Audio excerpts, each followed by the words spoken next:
What Erika Kirk did on her honeymoon has the MAGA world in total panic mode. They are crashing out because this lie has been busted open all because of a little college graduation this weekend. And honestly, it seems like they're just letting anyone speak at college graduations these days, so long as you have enough free time, because you weren't actually busy attending your late husband's murder trial. You know, the one that you asked to speed up, so we can get the show on the road, so you can get back to selling things on stages and telling women to go get knocked up.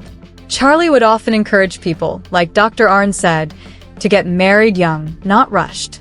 Not rushed, but young.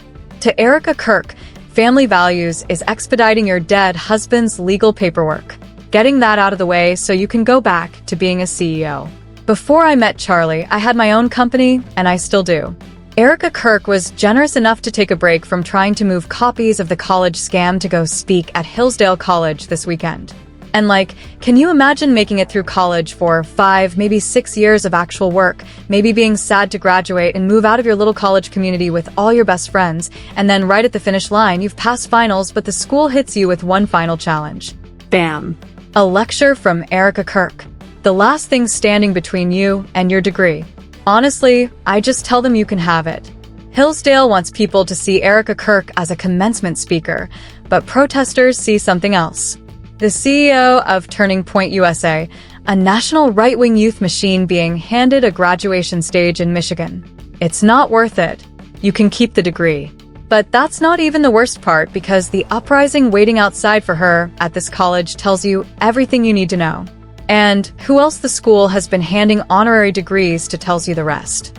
We're talking about a list that includes the guy who has been in the Senate since 1985, who's famous for taking tumbles and periodically staring into the abyss for several minutes at a time while the world waits for him to remember what century he's in.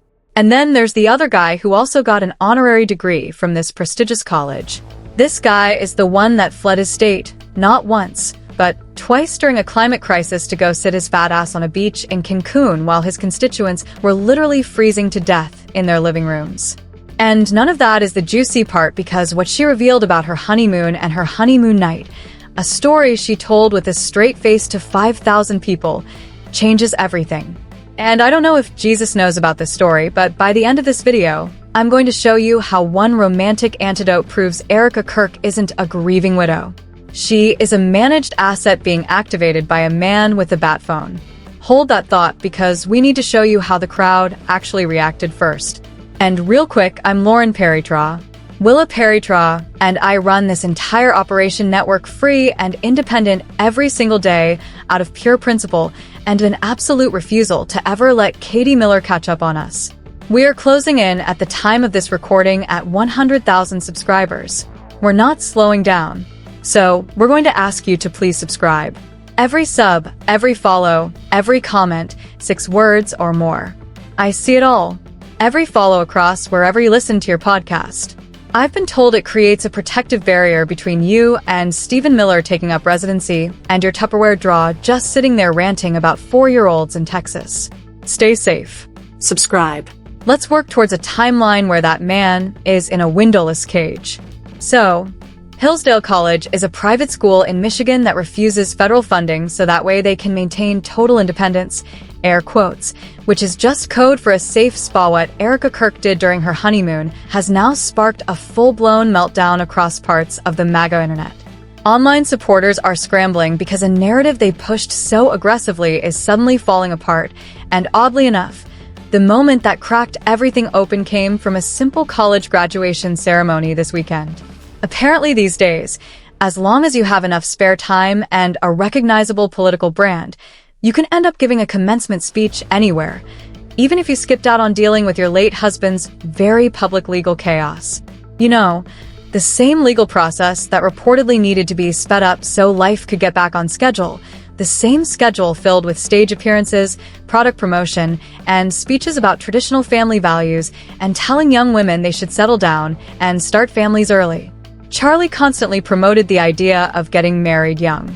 Not recklessly, according to them, just young enough to fit neatly into the image they wanted to sell.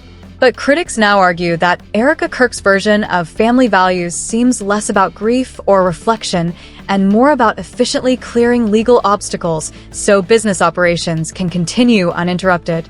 After all, she has repeatedly reminded audiences that she had her own company before Charlie and still runs it today.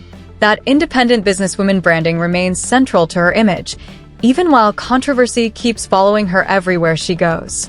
This weekend, she appeared at Hillsdale College as a commencement speaker, taking a break from promoting books and political branding tours to address graduating students. And honestly, imagine being one of those students. You spend 4 or 5 exhausting years trying to survive exams, tuition payments, sleepless nights, internships, and final projects. Graduation day is supposed to feel emotional and rewarding, a final celebration with classmates before everyone moves on with their lives. Then suddenly, right before receiving your diploma, the school hands you one more unexpected obstacle, sitting through a speech from Erika Kirk. At that point, some people online joked they would rather leave the degree behind entirely. Hillsdale College clearly wanted the event to project prestige and ideological confidence by putting Erika Kirk center stage. But outside the ceremony, protesters saw something very different. To them, she represented the face of Turning Point USA, a powerful conservative youth organization that critics view as more interested in culture war theatrics than education itself. The backlash surrounding her appearance quickly became larger than the speech alone. According to local reporting from the Hillsdale Daily News, more than 36 demonstrators gathered outside near the Hillsdale County Courthouse hours before Erika Kirk was even scheduled to speak. And honestly, the location itself felt intentional. Standing outside a courthouse while protesting someone surrounded by non-stop online speculation and legal controversy was not exactly subtle symbolism. People showed up early just to make sure their frustration was visible before the ceremony even began. The fact that protesters were willing to stand in the cold for hours tells you how emotionally charged this event had already become long before Erika stepped onto the stage. Among the demonstrators was a 72-year-old woman holding a sign quoting Charlie Kirk's own comments back at the institution hosting the event. The quote criticized women pursuing college degrees instead of prioritizing marriage and motherhood. That contradiction instantly became one of the biggest talking points online. Critics found it absurd that a woman would stand at a graduation ceremony, a celebration of academic achievement, while representing a movement that has repeatedly minimized the importance of higher education, especially for women. The irony practically wrote itself. Students spent years working toward degrees only to hear messaging that, according to critics, implied those accomplishments should eventually take a back seat to traditional domestic expectations. And the timing made everything feel even stranger. Rumors and speculation surrounding Charlie Kirk's death and Erika's rapid elevation inside Turning Point USA were already dominating online discussion. So when Erika appeared on stage delivering speeches about gender roles, family structure, and duty, critics immediately interpreted it through that larger context. Her promotion to CEO status inside a major political organization happened so quickly that conspiracy-minded corners of the internet started constructing entire narratives about ambition, branding, and strategic positioning. Whether fair or not, those suspicions were already hanging over the ceremony before she even touched the microphone. Then came the speech itself. Erika looked directly at the graduating class and delivered a message about traditional responsibilities. To the men, she spoke about providing, leading, and becoming the foundation of strong families. To the women, she emphasized nurturing, building homes, shaping lives, and enduring hardship with wisdom.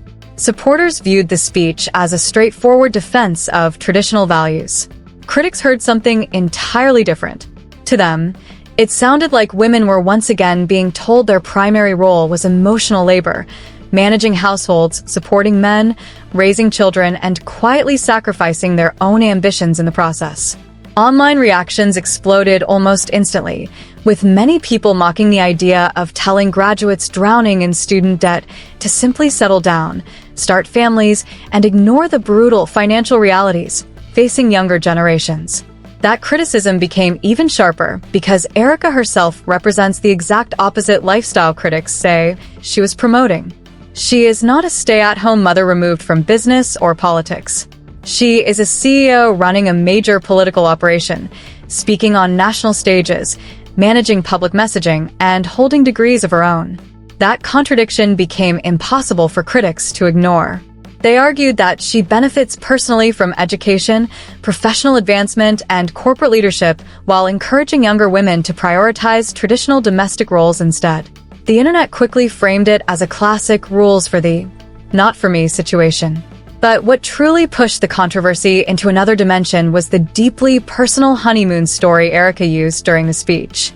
According to commentators covering the event, she described a moment from her honeymoon as proof that she genuinely believed in the worldview she was presenting. What shocked critics was not just the story itself, but the way she framed it as romantic and inspirational rather than concerning. To supporters, it sounded like devotion and commitment. To opponents, it sounded like a massive red flag being repackaged as a wholesome anecdote. At the same time, the broader event started feeling less like a graduation and more like a carefully staged political production. Even the introduction she received drew attention online. Hillsdale President Larry Arnn praised Erika and her associates as people uniquely positioned to guide what he described as a lost generation. That wording alone sparked immediate backlash. Critics argued that Arnn was not merely introducing a commencement speaker. He was publicly presenting Erika Kirk as an ideological successor and symbol for a broader conservative movement. Larry Arnn himself has long been a controversial figure in academic and political circles. Critics accuse him of helping reshape historical narratives and turning education into a battleground for culture war politics. So when he elevated Erika Kirk in front of graduates and their families, opponents interpreted it as something much larger than ceremonial praise. To them, this was the formal endorsement of a rising political figure being integrated deeper into a powerful conservative network. The honorary degree history at Hillsdale only intensified those perceptions. The college has previously recognized several polarizing political figures, including longtime Republican leaders frequently mocked online for controversial public moments and unpopular decisions. Critics now place Erika Kirk within that same tradition, arguing that the institution consistently rewards ideological loyalty over intellectual achievement. Supporters, meanwhile, see the exact opposite, a school proudly honoring individuals who challenge mainstream political culture. And then came the detail that sent social media completely off the rails: the honeymoon interruption story. According to the narrative circulating online, Erika described how political obligations and movement priorities intruded directly into her honeymoon experience. Critics immediately seized on that moment as symbolic.